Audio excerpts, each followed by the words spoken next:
Ladies and gentlemen, welcome to the 36th of our episode of Tech Stories. And today I have very special guest, my dear colleague, my dear ex-colleague from Sorainen, Pekka Puolakka. Pekka was actually more than 20 years with us with Sorainen Law Firm.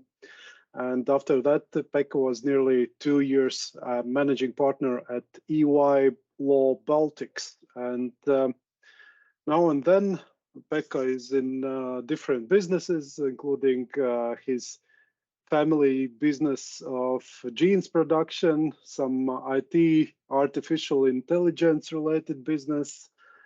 I saw some even business related to content and story production and some movie production. So we will talk about all this in a while.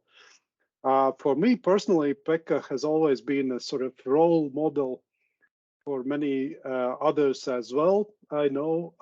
And I would describe Pekka more as an artist in his heart and a lawyer who speaks business language and a friend who understands people and knows how to pay attention and listen.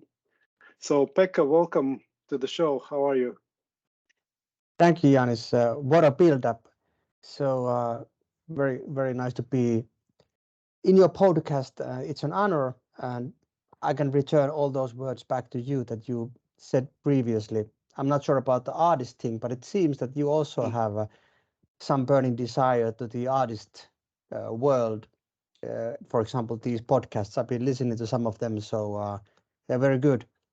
And I think Uh-huh. that this introduction, when you said that a professional lawyer, but artist in his heart, therein lies the paradox, meaning not good enough artist to be just artist. So I have been forced to be a lawyer for that 20 years, as you said. So out of all those uh, podcasts, which ones did you listen to? Uh, I like what was this guy, this Dutch guy? What was his name? Let me check. Uh, I have it here. Mm-hmm. Wait a second. Sorry, Simon Whitehead. Yeah. That guy, yeah. But that was very interesting. And then, wait a second. This, yes, Leonard Wagener, the art Yeah. of making tax posts. That was also They're very interesting. I haven't been both listening great to the guys. Latvian. Yeah, I haven't been listening to the Latvian podcasts too much, but this English versions I can understand. Great. Yeah, and out of all those your artistic expressions, what do you value most? Where does your heart lies? I think my heart lies in those silent era black and white movies. Uh-huh. When if you would need to pick up something. Of course, there are so many different aspects to music, movies, books, all types of artistic performance, if you can put it this way. But if you would need to pick something, then I think it's these early silent era black and white movies. Yeah. You did something related to Charlie Chaplin, didn't you? Yes, yes. Last year actually, and it was What was it? the title of the film was The Great Mr. Laugh, and it was made as a tribute to Charlie Chaplin's The Kid, which is I still consider it one of the greatest movies of all time. And I think I'm not alone when saying that. And that was actually premiered in 1921. So I always wanted to do something similar that would then be premiered 100 years later. And Hmm. luckily that happened. So you did a full Charlie Yes, Chaplin related movie. Was it a yes. documentary or some? No, it Tell me was about the no, movie. it was actually just a fictional movie, just like his movies. made in a similar way. So it's totally silent. There's no dialogue. It is pretty much the same length. There's the same coloring. There's the same frame rate, and even we shot it in the same way that as if we had those old-fashioned heavy cameras. So the camera angles are similar, and the aspect ratio 4:3 is also as it was back in those days. Wow. What is the name of the movie? Where can we see it? You can't see it anywhere right now. It was running in one theater in Tallinn last December, and I'm thinking where I could get it the next time. So I'm also maybe next year putting it in some online space. But at the moment, I'm still considering who would like to take it and where could I get it. Okay, great. Yeah, we and what did you make all the script yourself and who, who was involved in the movie shooting? Quite a lot of people, and the script is something that I started to develop together with one Finnish real silent era film specialist. I would even say fanatic. The guy is named Atso Pärnänen, and we made the first version of that script already 8 years ago, and it was always there in the back of my head that one day when the time is right and when I have time and so on and so forth, that we will make it. So Atsa was a big part in developing the script and the storyline. But then it was very much thanks to Ants Tammik, who is not anymore that young, but still youngish 32-year-old Estonian cameraman who actually shot it and with whom we edited then. And then there was a number of great actors, of course, and great locations. And it was really good that we shot it in the middle of the greatest pandemic times, late autumn 2020. And we were able to shot in certain locations in Tallinn that are now demolished. They were the last Soviet era times big factory buildings and these kind of derelict, decadent surroundings that no longer exist. So we got them on the film, so to say. Yeah, and yeah, it seems like Tallinn's getting popular for movies. We were even helping some of the big names to get Tenet shot in Tallinn. But where did you, how about financing of the movie? How did you organize that? It's all me. I finance it myself. Wow, all the way. impressive. Yeah. Anything else related to movie business? That's your business largest movie business achievement so far. Except I would skip the word business. So when it comes to these indie movies, is definitely not a great business. It's more like a hobby and I would say even obsession. But yeah, then there are some smaller developments. We have one going on now in England at the moment, and then there are a number of different kind of short stories that we have developed through those couple of companies that you probably have also checked, Adele Interactive and Fabula Productions. Even one TV series a couple of years ago in Finland and so on. But nothing grandiose. It's just a hobby. Just a hobby in parallel to being an EY partner, right? Yeah. Yeah, it was a bit challenging time. I admit that. Yeah, I can imagine. No, I cannot, but how about the other of your hobbies? I know you're playing guitar. What's your routine? How often do you practice?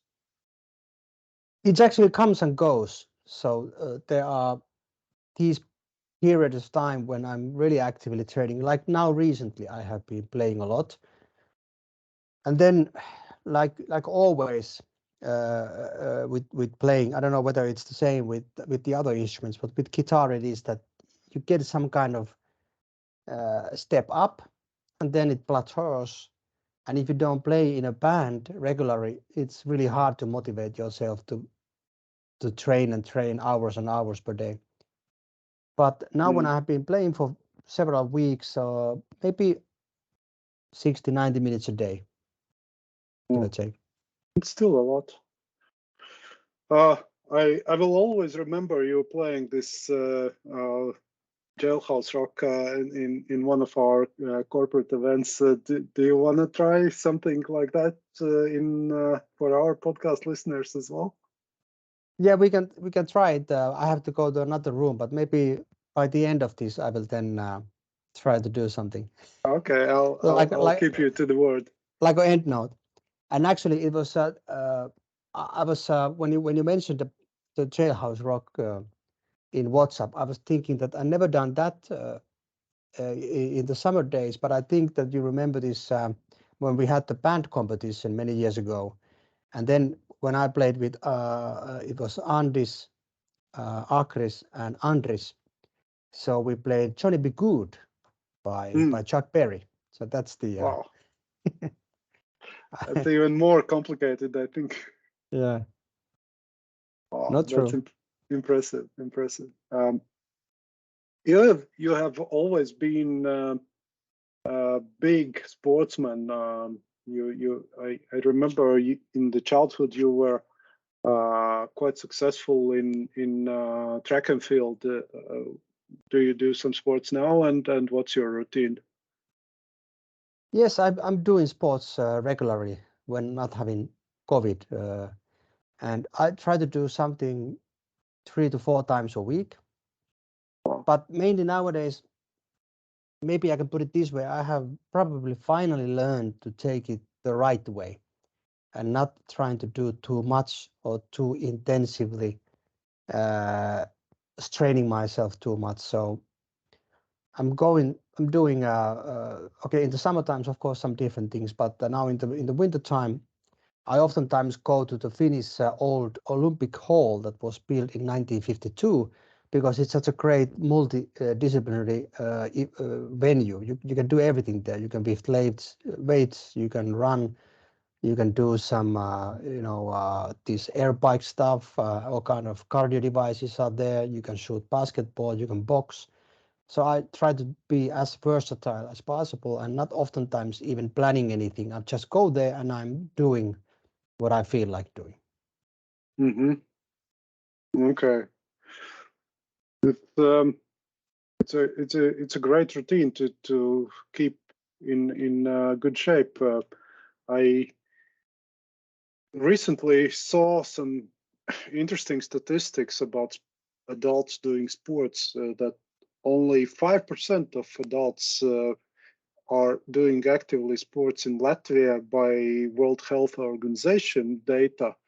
Whereas in Denmark, it's about 70% of Wow. adults. I guess all Scandinavia could be in that bracket, about quite high. Uh, do, how does Scandinavia achieve so high numbers? Do you know? First of all, I think there's a question of how this question is put to people. And Mm, if you ask, for example, a Latvian guy, like somebody like you, your age, if you ask him, do you do active sports? So he might think that active sports meaning something like really serious, that you have to play in a team or you really have to do it like professionally. And most oftentimes people might say that, no, nothing like that. Whereas in Scandinavian environment, people might consider that, okay, I go to some a little bit faster walking exercises 3 times a week. Yeah, I do something actively. So I think that mm, 70 to 5% sounds too big of a difference. Okay. But, and also in Scandinavia, this is rather recent thing. If we go back 30 years to the 90s, people didn't really do actively most anything, the adult people. It was very rare. You might go to ski a couple of times in the winter if you lived somewhere that where you could ski. You might go to biking or hiking, running in the summertime. But I would say that it is a very recent development and a sign of well-developed welfare state. People have both time and understanding that they should be doing that. And once you start doing it, you start to feel pretty good about it, mainly mentally wise, and it feeds itself. And COVID times prove that it's important to survive this virus, to be in good physical condition, right? Yes, and there wasn't much anything to do during those darkest times of COVID, except to go out to do something. Mm-hmm. I know you're a great poker player as well. Why do you like poker? Uh, because it's an interesting combination of skills and risk taking. That it's and there are elements that you cannot control. Mm. For example, in chess, every aspect of the game is controllable by the best players. There's nothing surprising happening there to them, very, very rarely. But in the poker, even the best of the players might get outbeaten by somebody because there are so many random elements there. Mm. I saw in one of the articles you wrote, you shared some insights into poker game, and you were sharing some ideas about strategy to use, where you said it's not the action that tells you the most, but the inaction. Yes. Any other strategies you wish to share to those who are playing poker? Maybe the most important is that pick the right table.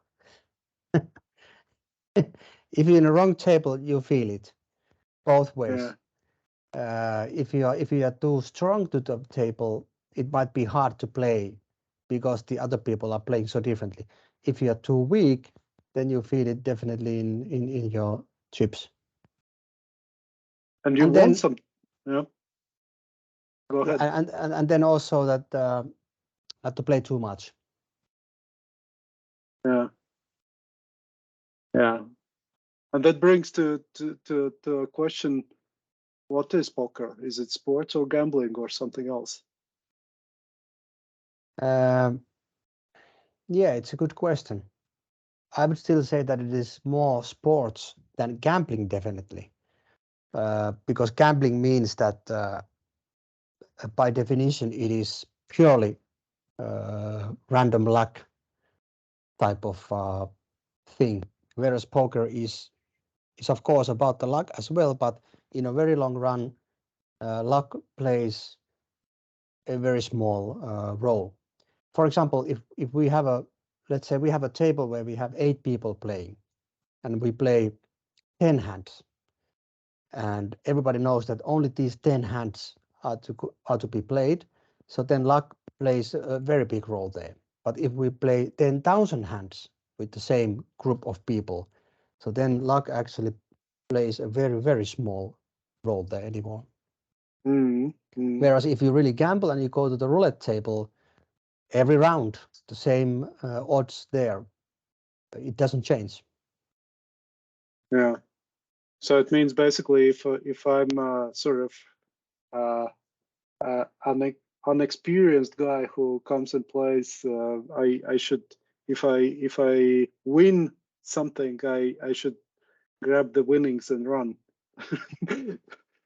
It Because depends. in longer time, Yeah, I will be revealed that I'm not a good player. it depends what you want to achieve.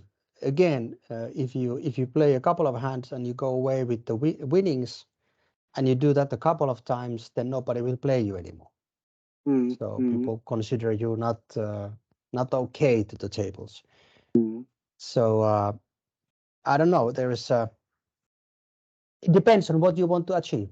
If you Yeah. want to achieve excitement, then a couple of games every now and then will give you that. But if you like to make a career out of it, then you need to concentrate on that like any top sportsman. Sure, sure. I think that the top poker players, they train like any sports, high level sports person. So several hours a day, analyzing, playing, and also living in a very rigorous regime. So it's not like that they're partying at the casinos every night and having a high life. Most of the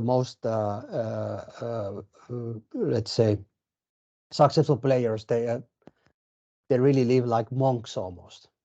It's hard to believe, but that's how it is. Right. That's probably a right attitude in any business, actually, Yeah. that you are doing. In the same article, you wrote that you read a book about poker cover to cover. You were reading a book about poker cover to cover, and then you were told by your mentor to forget the book. Yes. Because every other player plays by the book as you probably would. Uh, I remember you were winning quite big tournaments somewhere in Vegas or something like that. What were the keys to your success there? Actually, I never won any big tournaments there, but I won some tournaments in the Baltics and In in the Finland Baltics, too. right? Yeah, in the Baltics and in Finland too. But in the tournament, I never really had the right kind of mindset for tournament play. It's too slow and it's too hard for me. So it requires a lot of self-discipline. I would say that it's maybe the most important thing in tournament play is that you really need to control yourself, and that's not so easy because everybody gets these periods of time when you lose more than you win, and it's hard to stick to the basics and play by your own standards and your own strategy. Even harder it is to analyze your own mistakes. So if you have the stamina and the mental strength to do that time after time, so I never had that. So I was, at the end of the day, I was more about the adventure than making some kind of a life out of it. Mm. How's your whiskey collection doing? I remember you were worried at some point that your son might uh, drink it with his friends in some crazy youngster Yeah. party. So, do you still collect Yes, yes, whiskeys? I do. But I also have started to consume. So I Uh-huh. have gifted some of those. Now it's a good time because many friends turn 50, and so it's not only about the collecting anymore these days. Any crazy stories related to getting those whiskey items? They were really difficult to get, right? There are very many interesting stories related to those, and nowadays it's like many things. It has become, I don't know, maybe is it also more professional, but it's easy to find information about everything from internet, as we know. But plus 20 years ago, it wasn't the case. So you had to actually travel around to find something worthy of collecting. Of course, in Scotland, uh, especially in the Highlands, maybe in the island region as well. But one of the most interesting regions to travel for interesting whiskey was actually Italy, and Mm. especially the Milan region. Didn't really understand that in the beginning, that why it is so, but then I realized that actually after the Second World War, and especially in the 60s, there was a lot of whiskey import to Italy from the UK, much more than, I guess, much more than to any other country in Europe. I'm not sure about the statistics, but that's the explanation that somebody told me once. And there were some big import businesses that were bringing a lot of good whiskey to Italy, and there was it created a whiskey culture actually there. So that's very interesting. You don't oftentimes associate Italy with whiskey, but that was the reason why there was a lot of interesting shops, bars, even collectors here and there everywhere where I traveled over the years, and still keep contact with some of them. Yeah, everybody knows Italian wine, but not Italian whiskey business. Yeah, actually, yeah, it's not Italian whiskey, but it's Scottish Yeah, I whiskey mean in business. Italy. Yeah. Right.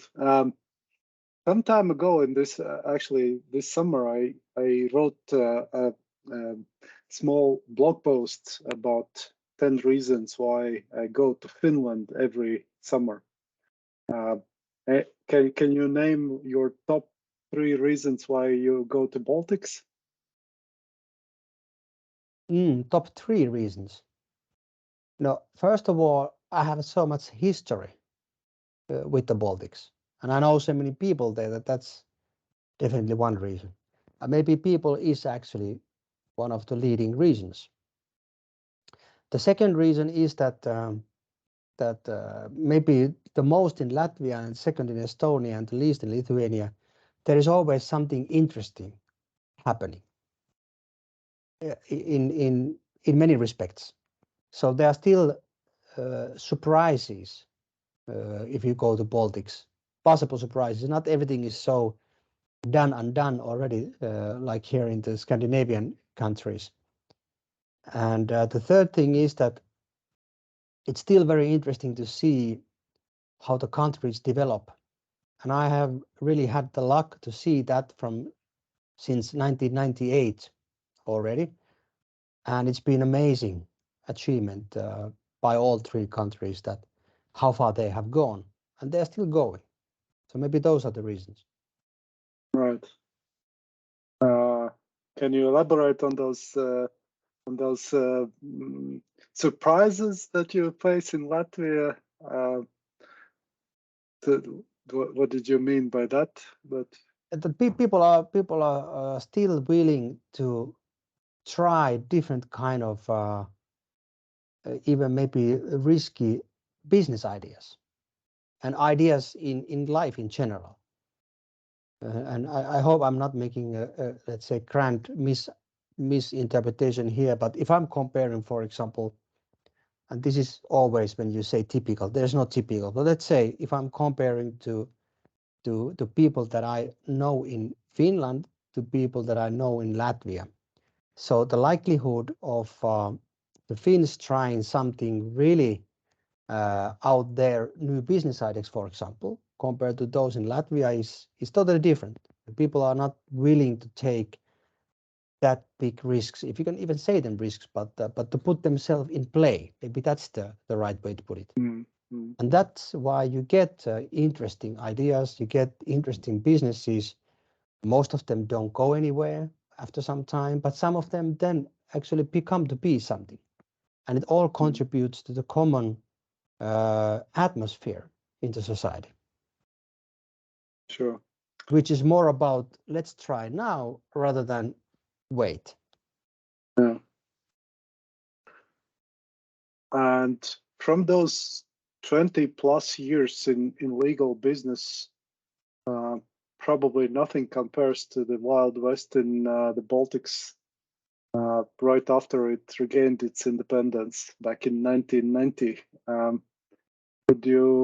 Do you remember any wild stories related to that time when you arrived in the Baltics? How was it, so that our listeners can get some flavor how crazy it was at that time? It's really hard to say in any short sentence. I think it would be a podcast series about those 90s days, but maybe this is a good example. When we started this very same law firm, Sorainen. So Aku Sorainen started 95 in Tallinn and 99 in Riga, as we know. And 99 we started in Lithuania. And Our first office was in the very beginning of Gedimina Prospect, Gedimina 3A. Very nice location, but of course in 99, not things were done yet. So we had our own small office, and then there was this typical inner yard. I mean, between a couple of streets. I can't remember what is the name street behind there. And in that yard, there was some old-fashioned, real mobster gangster guy who was running his business operations right behind our law firm. And in the summertime, when there was no air conditioning, of course, in that old building, we had to keep the windows open, and you could hear him shouting all kind of, let's say, orders to his guys, these leather jacket thugs that were going around. So it's an interesting atmosphere for a law firm. But there they were running the business, and the corridor wasn't in the best of shapes in those days. If you remember, back in those days, nobody took care of corridors, not even in a business building. So sometimes we use that back entrance to go out or out of the office. And whenever we left that, together with Kestoti Saramonis, who was the first person working there with Renata Persanski. So when we left, that old guy was there in the backyard, and he tried to, of course, know that who we are. And at one point, then Cast has just mentioned that this is some guy who came from Finland. And he was, okay, from Finland. And ever since those days, he always tried to invite me to his sauna. When he said that, I have a sauna downstairs, by the way, and it's like a real Finnish sauna. He made sure about that it's you need to visit it. And we tried to, of course, in some polite manners, turn him down because we didn't want to get too associated with the guy. But one day, then we had to go there. And that was one of the most bizarre places I've ever visited, because when we went inside this building, you could see that there were these guys sitting in the kitchen, and they looked like that they were not lawyers. And you went downstairs to the sauna, and the downstairs was full of these Lenin head statues. These statues, and there's these big coin-like things. I think there must have been hundreds of them. And then when we were totally amazed at why all that stuff is here, and Kestoti asked the gentleman, he said that, yeah, I just happened to get all those that after, when everything collapsed. So it was one of the most bizarre places to visit. But the sauna was really good, and it was truly a Finnish type, and we enjoyed it. Great story. What is, by the way, about this Finnish sauna culture? Where is it coming from, and why it's not so popular anywhere else beyond Finland? I guess you have to go very much back in time when the people were actually living in sauna type of buildings. So we have a saying that everything happened in sauna in the Finnish society. If you go back hundreds of years, you were born in sauna and you died in sauna. And because these huts where people used to live, they were heated with stones that were heated up. So it was basically sauna where you lived, and everybody was there. So I guess it's somehow in our genes through that. It's tradition, right? Yeah. Still, if we stay with the history and go back a little bit more, of course, we are now living in totally different geopolitics times, and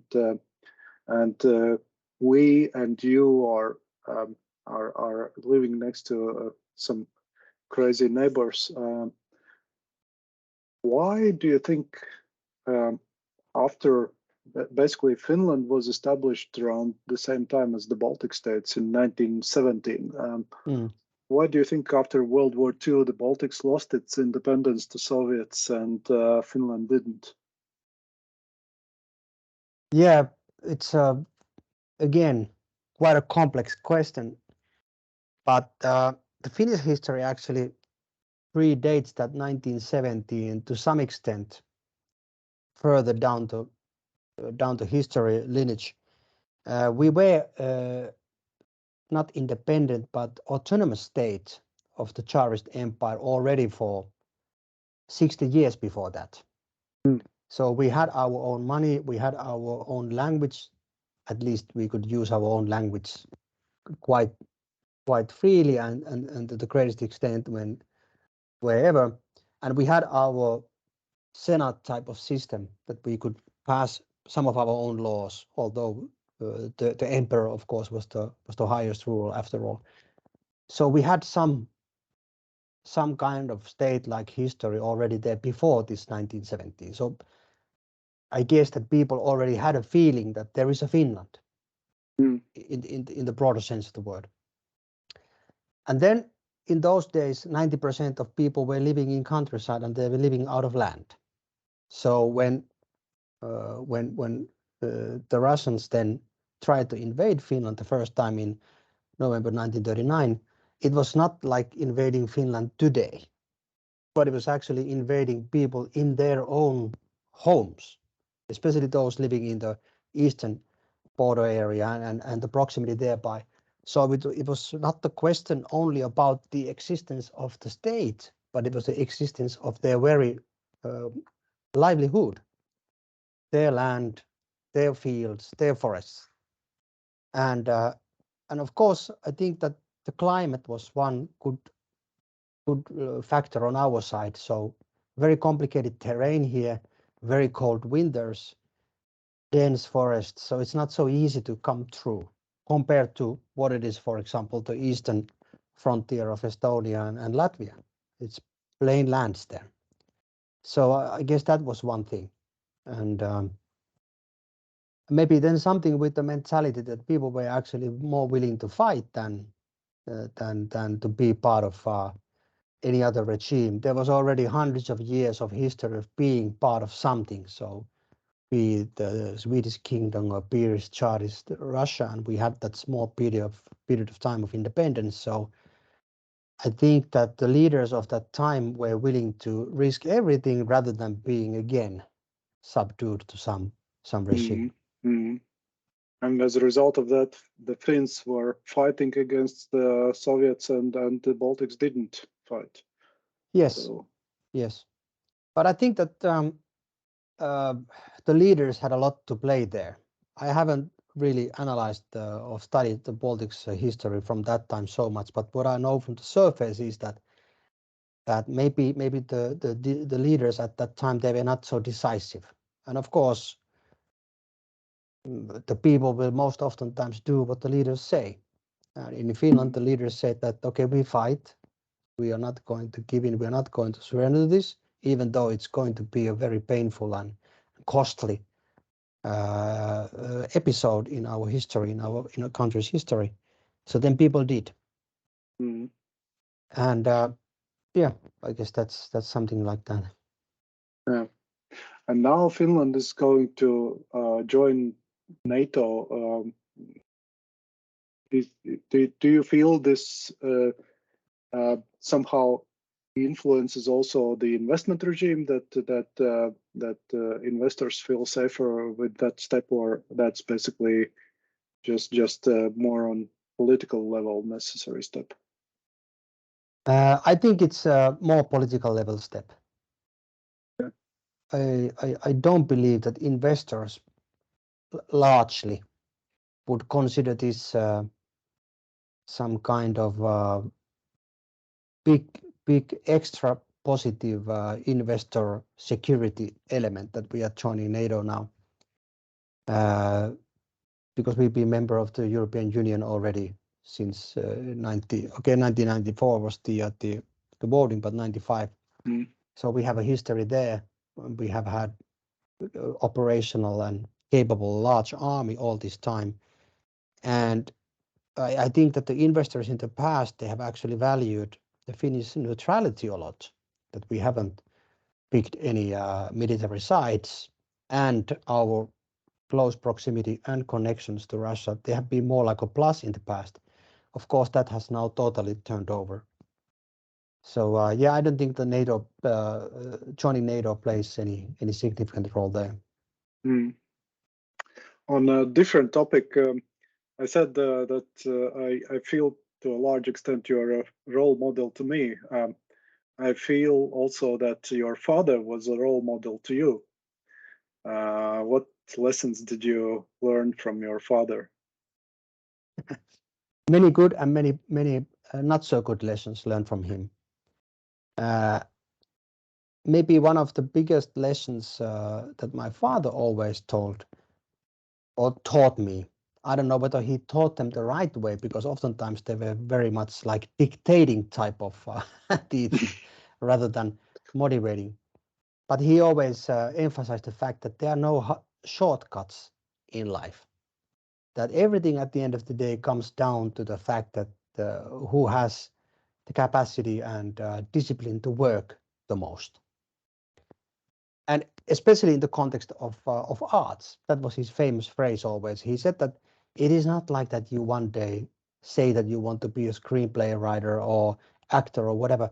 You need to learn those professions for first, practice them for years, and maybe then you can call yourself a screenplay writer or actor.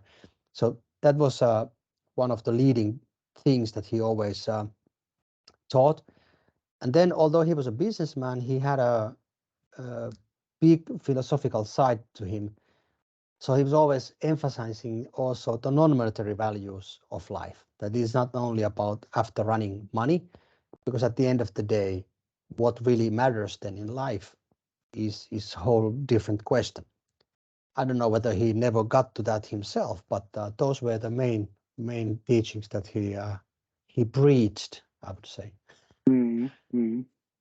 Great. And speaking of teachings, any books that have made influence on you, where you, I don't know, on your business or approaches, or speaking of life in general?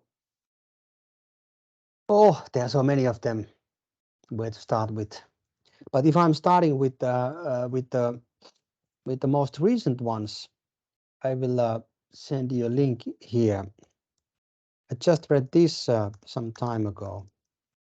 I will put And the link in the yeah, podcast notes. it was this history of how was it called? History of kindness. Hmm. Uh, how can I not remember it? I just read it. I will look it up later and send it to you. But it was an interesting uh, book about how well things actually are in life. Instead of, especially the last 3 years, that what have you heard from all around is that everything is wrong. We have pandemic, we have economic distress, we have war, we are this and that. So ultimately the question is that is human being then so bad in its core, in its nature, that all these things happen, all these bad things just keep on happening every millennia? And his book is from the totally different point of view, that actually it is vice versa, that human beings are mainly very good, caring, empathetic beings, rather than all being corrupt, power greedy people who want to just subdue other people. So it was a very interesting and gave a lot of perspectives. And of course, Homo Deus that I read a few years ago, and then these 21 lessons, is it 21 lessons of modern society, modern life. Anyway, these Harari's books, I found them also very interesting and even inspiring, because he approaches these topics so broadly that he never takes any black and white positions that things are bad or things are good, or he is good or he is bad. He always sees all sides of any topics, which means that it's never black and white, the life. Hmm. Great. I will put this to the show notes, and then hopefully our listeners will get inspired to take a look at them as well. Um, my one of the biggest mysteries was actually that after some 20 plus years in legal business, you switched to a company dealing with artificial intelligence. Um, what was the thought process there? Why did you change, and what was your experience in totally different business? Now, just a second. I'm trying to put this link there. There it is. At least one of them. Um, 20 years in the attorneys at law business, of course, was a sort of a turning point in 2018, meaning that it was a little bit hard to find motivation to keep on going. But one thing is that maybe that was a time that I was able to be very honest about myself. So I don't consider myself to be a great lawyer. I never had the patience really to be always on top of all legal aspects. So, for example, as you remember, my own profession, my own career at Sorainen was more or less starting something or dealing with some changes or dealing with some crisis situations, and I've never been very good at those stable times. And this IT business, the IoT business, Internet of Things, it was something that I've been thinking about that along, that how would it be actually to be in that business, to see those technological developments from the very front rows. And maybe it is something so different and so on and so forth. And that was maybe the thought process why to go there. And it was actually interesting to see how things happen there, but also there. The very same father's teachings is about hard work, and maybe even harder work there, because if you compare that to the legal business, I think legal business, being an attorney, is excellent in that sense that you get a lot of new stuff coming in, even though if the matters are not so very new, but they're at least new projects. So something ends and something starts all the time, and that keeps you really that keeps things lively. But for example, in that IoT business, development cycles are long, and they are one continuous process all the time. Nothing is ever really ready. So it was a different kind of how would I say, paradox. But it was very interesting episode to see that. And from that perspective, do you see any low-hanging fruits or any future developments that will happen also in let's say tax or legal business in general or I think it's already happening now, and uh, that's I think that as soon as all these translation engines finally reach that level that they get the context, interpretation, and all the nuances right for most any language.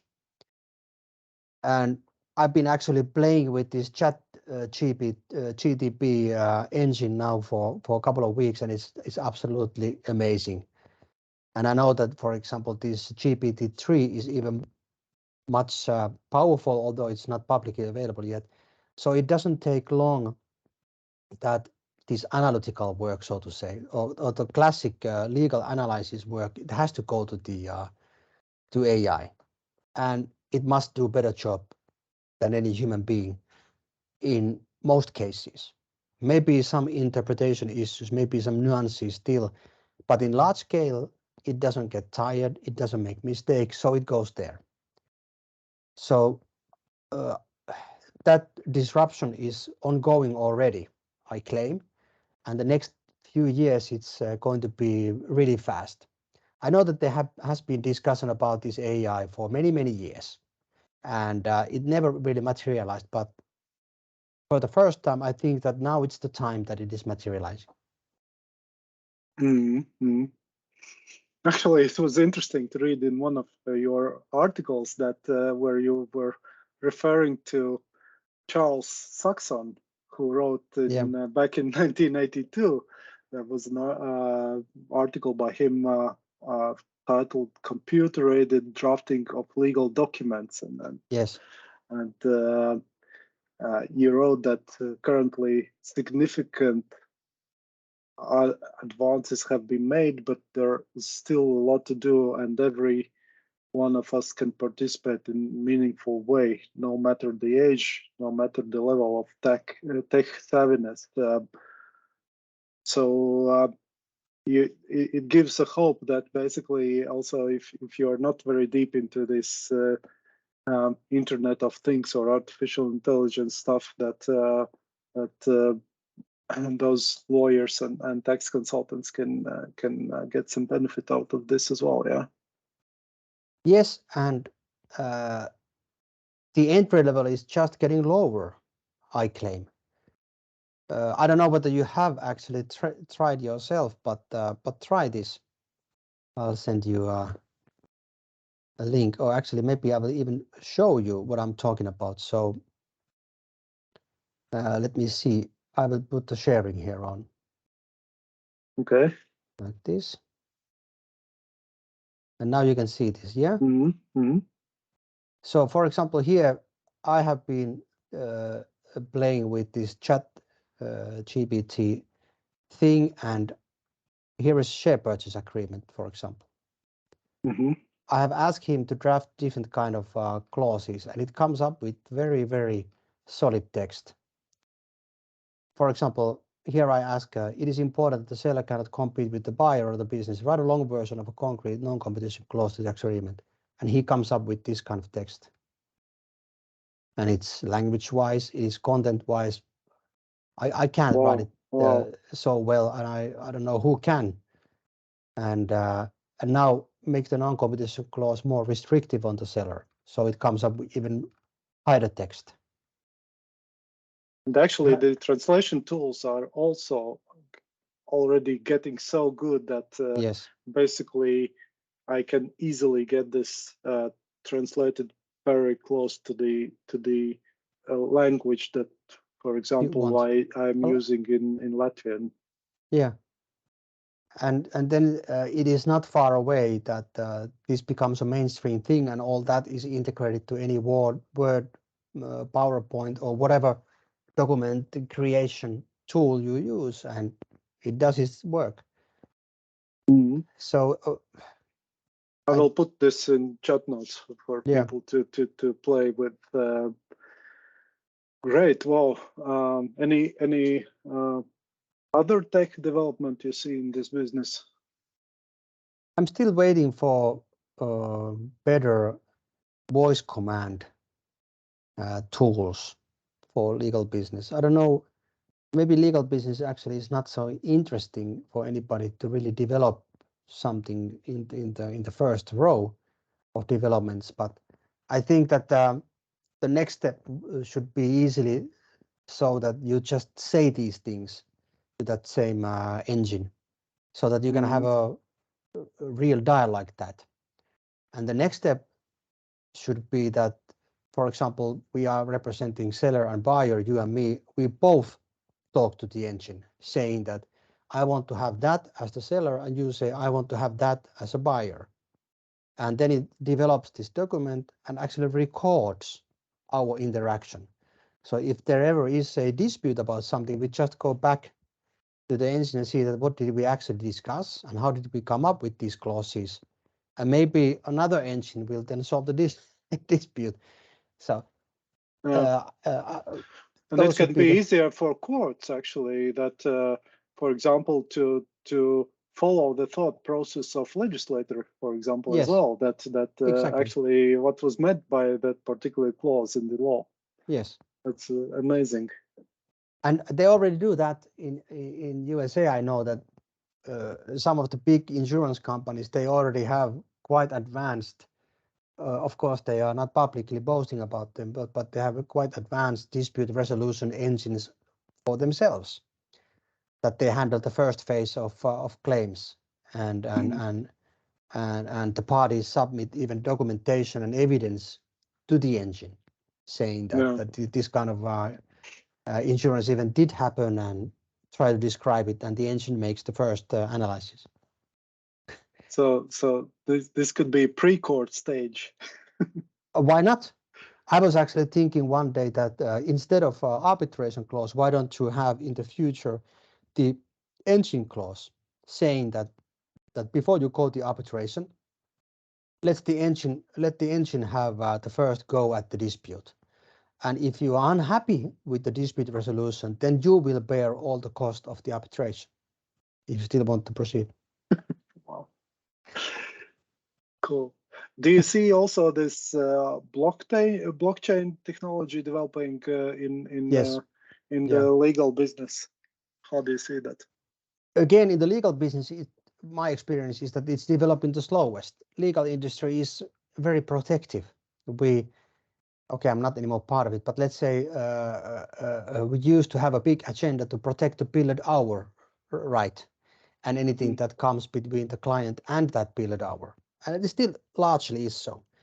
But the blockchain development, blockchain technology should be really essential to anything related to any assets. And what's the business lawyer's job? Dealing with assets. So the blockchain can record, for example, the ownership rights without any question since the day the asset was created. Or let's say the shares of a private company. Why can't they be in the blockchain? All the security arrangements, all these restrictions or whatever can be there. And we can always validate it from the blockchain. We don't need to have any warranties by the buyer that I've always owned these shares without any encumbrances, because we can just check from the ledger that that's actually is so. And so there's a lot it can help. And also this smart contracts thing that has been debated a lot. Why doesn't it move? Because it's not in the interest of big law firms to make it move. For example, if this ChatGPT does the work better than any lawyer anytime soon, where is the billed hour then? It's a different kind of business model that is needed then. Yeah, maybe then lawyers can do something more meaningful, like creating movies or. But why lawyers are still needed? There are many things that still are human related, emotion related. So what is a big transaction, for example, yourself? Okay, there is some tax stuff there too, always, right? But what is your main role is to help your client to get that transaction done and to evaluate all the risks and all the pros and cons from the human perspective. The engine probably never can do that. The engine can create the perfect documentation, but that's just a minor part of all that process at the end of the day. Right. So the lawyers can actually go back to doing something more value-added service to their clients. Mm-hmm. And if we transfer this blockchain topic to the tax world, I think many tax-related issues will be resolved as well. And if we look at that, tax authorities are having, at least in Latvia, almost 4 times bigger stuff than in Estonia. Then basically it could be the same reasoning behind protection of those people just for the sake of doing things, Exactly. and that can be automated. And if you're having those smart contracts, then basically the tax part of it can go to the state automatically. Exactly. And let's take the classic tax issue here, where blockchain technology immediately comes into picture. We are making an in-kind contribution somewhere, right? Years later, we realize that asset. The question is that what was the actual acquisition value of that, whatever asset was back in the day that I actually did acquire it? And how oftentimes that leads to all kind of trouble when you try to be more aggressive about it, but tax authority doesn't accept it. You can't, for example, prove it until the end. Maybe you acquired a property somewhere, not in Latvia, you acquired in Finland. But if that was all recorded in the blockchain, that debate is never had. You don't need to have that discussion. Both parties can check that, by the way, you got it in 17th of February 1999 and you paid $10,000 for it. Simple as that. Yeah. Great. Those technologies, of course, are developing in the right direction. But I recall also from one of your other articles, I liked your comparison about the U.S. jazz player Roland Kirk, who could play 3 saxophones at the same time. That's this multitasking normally is only possible successfully for gifted people, and the others need to focus on one task at a time. In real life, do you think that is it at all possible to avoid this multitasking? And I think the phone travels and is used almost at the same time almost everywhere nowadays. There's no way avoiding that multitasking. This is there's so much. Okay, maybe even if you tried not to pay attention to the phone, you are still thinking about it. So you're at least thinking about it, multitasking every 5 minutes or so. Yeah. So I don't think there is any return from that. But speaking of my kids, for example, I see that these gadgets are somehow in competition with outdoor sports and any healthy activities. Do you think it's time probably to apply some excise tax to Xbox and PlayStation that in order to help the parents to compete against gadgets and maybe somehow to facilitate the kids are using more or something healthy. But isn't it always when it comes to taxation, when you impose taxes, people are more likely not to pay them. But if you introduce tax breaks, everybody wants to use them. So why not to give some tax breaks to people who advance the healthier lifestyle? How to evidence that? Of course, it's a whole another thing, but that might work. So they get a tax deductible for every hour that your kids spend outside doing some outdoor activities. I think we see a magnificent explosion of outdoor activities. Yeah, that's even better. I agree. You have been working on both sides, advisory and business. Do you see anything that would be your advice to the tax and legal advisors now when you have been on both sides? I don't know if we speak about the pricing or some other practices of in this profession. Yeah, especially when it comes to tax.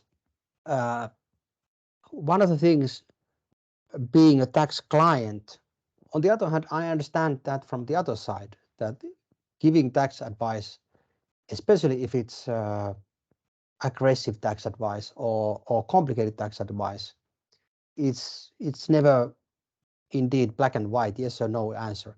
But still, as a cost client, it's very irritating when you get really lengthy, cover all kind of answers with many carve outs and many warnings that this is not applicable here or there, or this is just an idea or draft or whatever.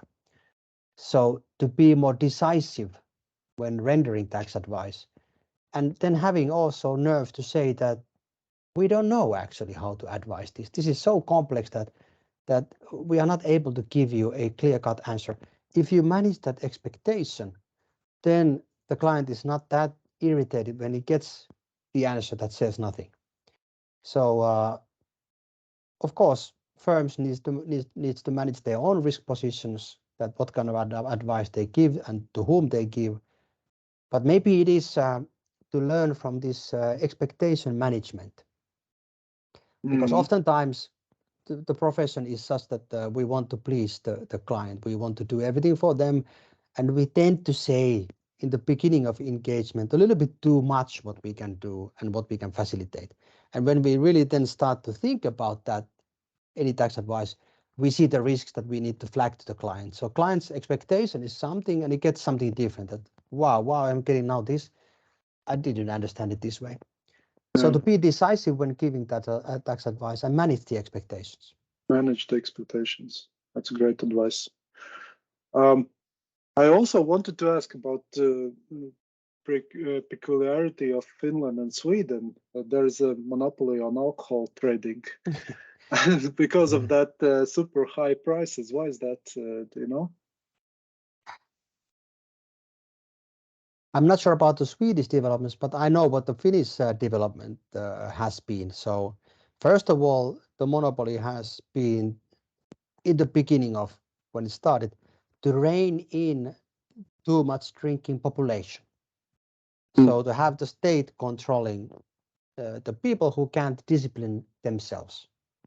And then, of course, it was realized at one point that this is a great way to get tax revenues. So why would we let anybody to compete with this wonderful monopoly? And it's why? Some sort of taxation, right? Yes. The taxation goes to the state coffers, all the alcohol excise taxes. And if you have only one seller, then you need to worry about how much the tax is, because there is only one place you can buy it. But I mean, the profits also are some sort of hidden taxation. Yes, basically it's a double taxation in that sense. Yeah. That first of all, there's an excise tax, and then the profit is purely profit. But why the monopoly has lasted all these times? It was one of the key issues when Finland was negotiating the European Union accession, or actually in that time European Communities accession agreements, that we can keep that monopoly. And Finland being a small country somewhere there in the north, I mean, who cared? It doesn't really sound like the liquor business paradise, some 5 million people up there somewhere. So maybe that's the reason why the monopoly just lives on. And Finland, in general, is highly successful country. I see that its income per capita is one of the highest in Europe, and its exports is around 1/3 of GDP. Do you think its high taxation is the key to prosperity in Finland?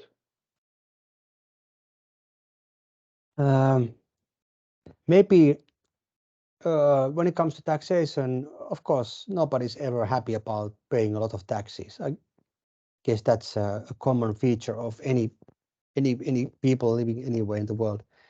But the fact that people know that you get something in return of that heavy taxation. We were just discussing about the Finnish healthcare system and the other healthcare systems around. And I still think that we have probably the best system in Finland.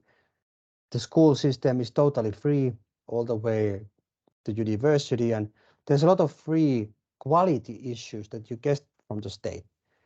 So people are not rebelling against paying taxes. And maybe through that, this old mindset is that, yeah, you probably don't get rich in Finland through monthly remunerated employment because of taxation and so, but at the end of the day, achieving good things takes time. So then things are not cashed out immediately also in business, but they are long-term developments, they are long-term investments.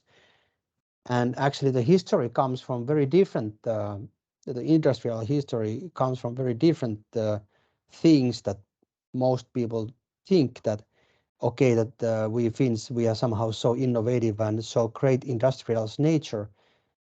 nation, but we actually had to create that industry from nothing, not because we wanted to or we had some great visions, but because we had to pay very heavy war debts to Soviet Union or to Russia, Soviet Union, all the way the whole 50s, some of the 60s, and I think the last payments were made still somewhere in the 70s. So we had to create industries like cable industry, shipping, train wagon building, all kind of mechanics, these fine mechanics and medium fine mechanics. Most of the Western German mechanical elements, instruments that were sold to Soviet Union, they almost all went through Finland because Finland was the only accepted trade partner from the West in that regard.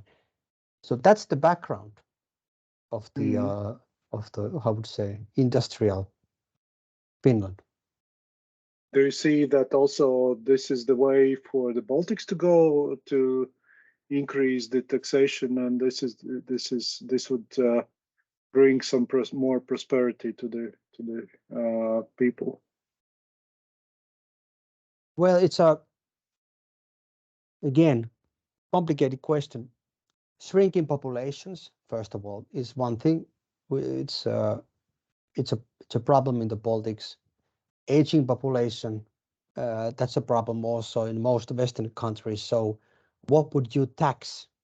I don't know whether taxation is really the key, but incentivizing new businesses, new inventions.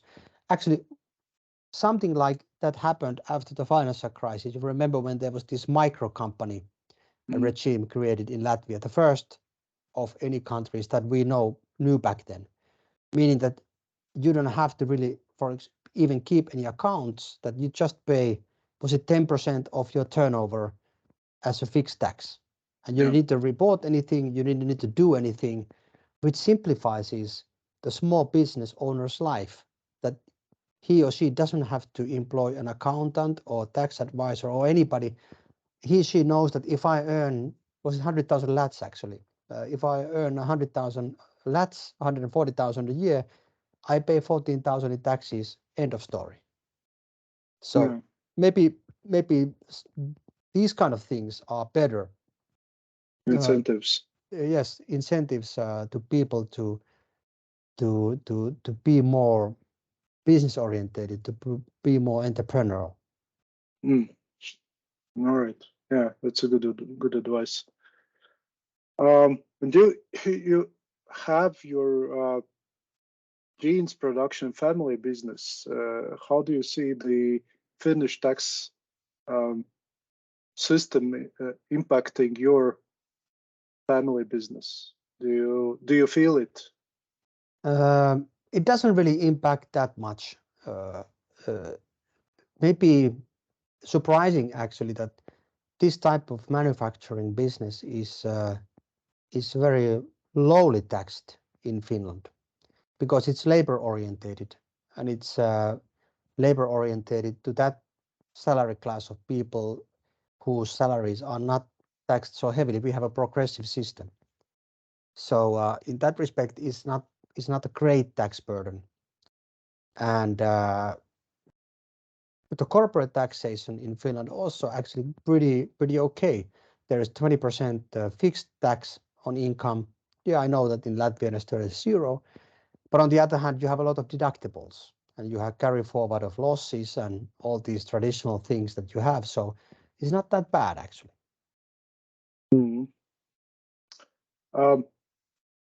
Any tax-related story that comes to your mind? While you're thinking, I can tell about one recent story I read about Finland, where about the tax fraud actually happening in Finland, but not only in Finland, also in Denmark and Germany. It's called CumX tax fraud scheme. Have you heard about this? No, I haven't. What is it? Yeah, the idea. Basically, it means that if there is a withholding tax on dividends from, let's say, from Finland to a foreign shareholder, the shareholder sets up a corporate structure in the countries where there's no withholding tax applicable to payment of dividends. Let's say I read that in Finland there are tax treaties with the UK, Ireland, France, and United Arab Emirates, where Okay. there's no withholding tax. And they transfer, basically lend the shares to this conduit company for the moment of the dividend payout. And then the tax gain is shared among the parties involved. So it's a totally fraudulent scheme where also the other countries in Europe are fighting.